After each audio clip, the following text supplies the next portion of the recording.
statement, then we'll open up to you all for questions. First of all, excuse me, I really want to thank the crowd. Amazing crowd today.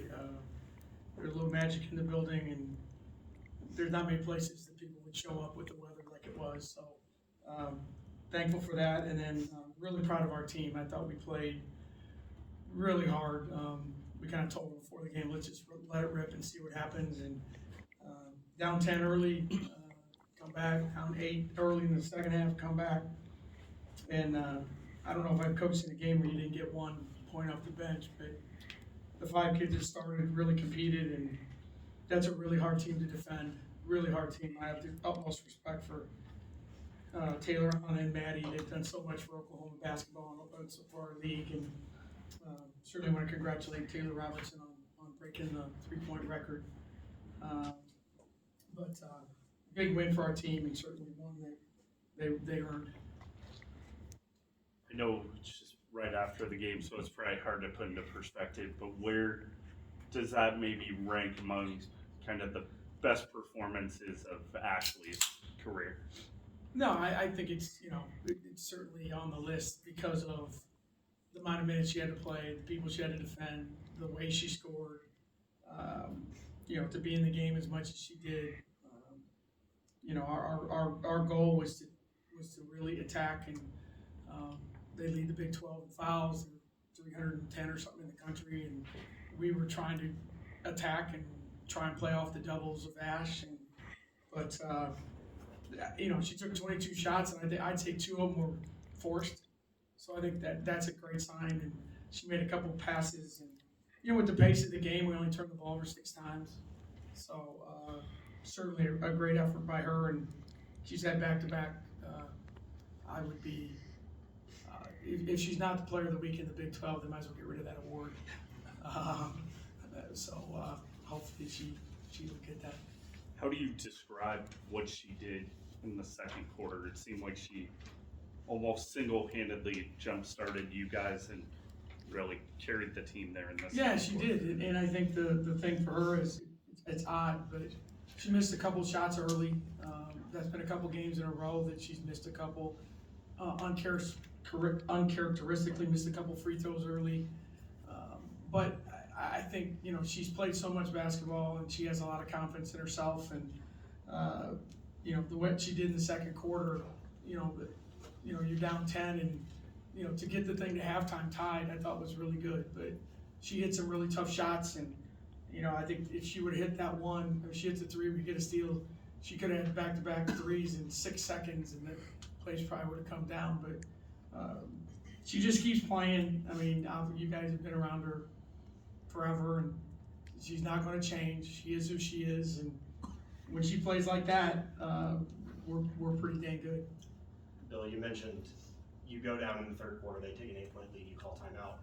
After that, what was said, what happened? Because they shoot 19%. I mean, obviously the offense was great, but the defense, I mean, if anything was... Yeah, I think our defense over the last month, and really we've kind of tried to reinvent ourselves after Steph on how we're guarding, and I thought for the most part, our defense was pretty good. In the third quarter, I thought it was really good. We locked in a little bit better to the personnel.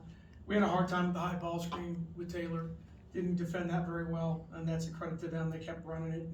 But other than that, I think we got back in transition, and that was the number one thing for us was, guard Oklahoma, not the number running to the rim. And, they got to help a little bit and miss a couple here and there.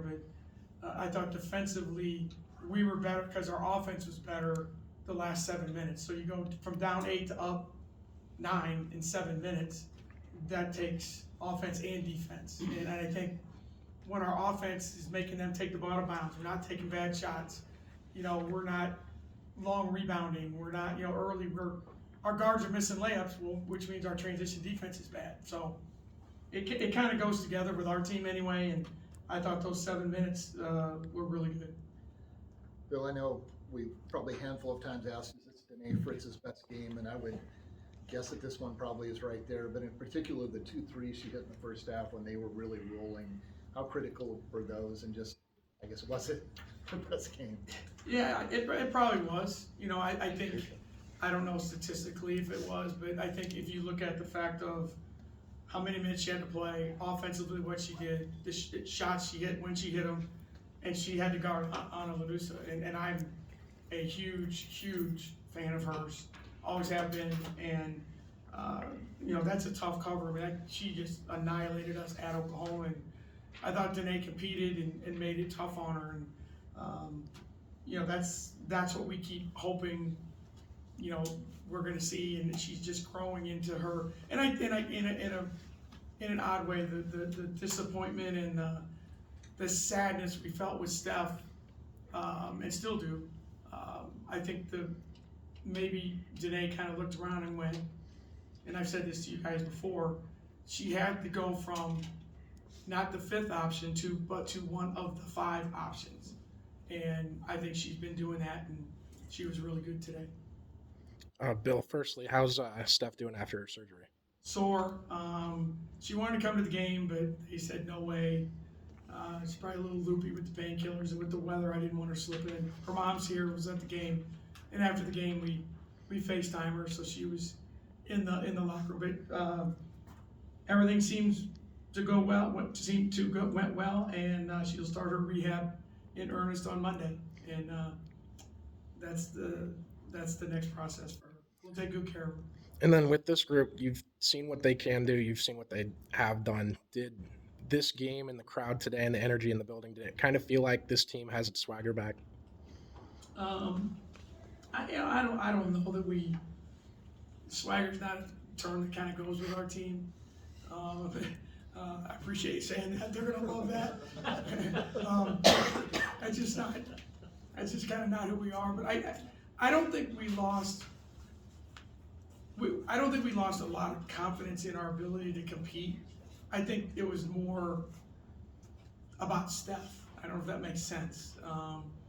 And you know what she's done and how she's done it. But you know the competitiveness today was great to see, and against a team that's obviously one of the better teams, not just in our league but in the country. Bill, swagger may not be an Iowa State word, but effort always has been. I agree. For Ashley to score 32 points, play almost the entire game, and then take a charge, it looked about in the last minute, Right. A pretty physical one. Can you talk about that aspect of her personality? Yeah, I think the thing about Ash's personality is, you know, she's a hard kid to read because she doesn't talk a lot. She doesn't smile. She doesn't, you know, she's not talking to the refs. She just plays. And I think that the one thing she does do really well, she's not going to be on the all Big 12 defensive team. She's not, and she knows it. But when it's winning time and a toughness time, she has a sense of, okay, my team needs something, and she's willing to stick her nose in there, stick her body in there, and you know she's done that. Not every game, but it seems like when we have games like this, and we get that defensive play, a lot of times it's her, and you know I think that's a tribute to her, and you know sometimes you just gotta want to do it, and I think she wants to do it. She cares about her teammates. She cares about winning, and I do think it was a really big moment in the game. And also, you've both coached and coached against some of the best three-point shooters pretty much in the history of women's basketball. Unfortunately, yes. How would you, Lori Kane I was obviously. gonna say, you had to bring up Lori Kane, yeah. But how would you describe Taylor and why she's so good? The thing with her is, I don't know that I've ever coached against a kid that you're surprised when they miss. If she's and she doesn't need a lot of room, and she's worked really hard. And you know, used to be they'd run her off screens. Now she'll come off a ball screen, and she's ultra patient. Like she doesn't panic and I mean she took 10 shots and goes 6 for 8 from the 3-point line. I mean there's people, men or women, you can't go 6 for 8 from the 3-point line if nobody's in the building. And Lexus Gardner and I did a really bad job of handling the high ball screen. We should have come up a little sooner. we don't rotate that well with our 5-man, but you're right. I've told people she reminds me of Lori King. And, you know, she doesn't miss a free throw. You watch him in warm-up, and it's like, this is insane. You know, and the kid is just, she plays hard. You can tell she loves playing Oklahoma basketball. I'm excited that she broke the record because she's earned it. Not excited she broke it here, but really, it's a great moment for her. It's a great moment for women's basketball because that kid has earned that, and she should be credited for that.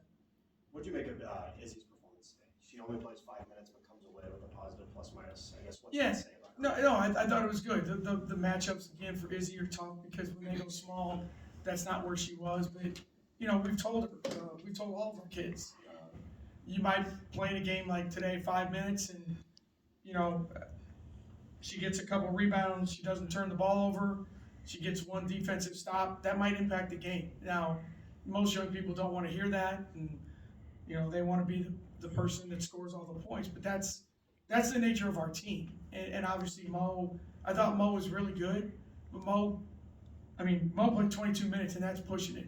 She might not get out of bed tomorrow. She's gonna sleep well tonight, but you know, so you got to find it somewhere. And you know, I'm a big numbers person, and you got to come up with 200 minutes somehow, some way. And I thought Izzy's minutes were really important, and at a good time too. Not just eating up 5 minutes. It was at a big time. Coach, Ashley played one of her best games in Norman in that close loss, and then obviously played one of her best again today. What is it about playing against Oklahoma that she can kind of find something? Maybe she doesn't want to lose bragging rights in the family, I guess. I don't know if it's just Oklahoma. I think that's who Ashley is, and you can go through her career, and she's had a lot of good games against a lot of good people. But and the pace of this game, I mean, this is a game where both teams are going to run and shoot, and I think it was an entertaining game, and so she's going to get opportunities that maybe she doesn't in other games, but to her credit, she took advantage of them. Bill, before the game, Morgan goes out of her way to say hi to a young fan, her biggest fan, Rena. Morgan said that was something a player did that before Morgan was on the team, or she was a freshman and saw it and kept it going. What's it say about Morgan that she would, you know, take time to meet with a fan like that? And we see it from other players. Yeah, yes. I think there's so many ways to put it, but it's like, number one, Morgan Kane is a phenomenal human being that was raised to care about other people. And I think Mo looks at people, you know, she started her own foundation and service dogs, and I think Mo has a great sense of who she is, and she knows, like, I'm not the most athletic player. I'm not like, so I think she looks at other people with a different view sometimes, and everyone's important to her. And it's that moment before the games is really important to her. And we've had other players, like you mentioned, seem to get attached to one or two people for whatever reason, but that's more important than any basket she'll ever score, any rebound she'll ever get, because that's going to be remembered by the family forever. And they root for Mo, but at the end of the day, you know, you root for Mo because of who she is, and that's just a small example that's a lot of people don't know about. Appreciate you bringing it up, but it's just who she is. Thanks, Coach. Thank you, Thanks, everyone. Coach.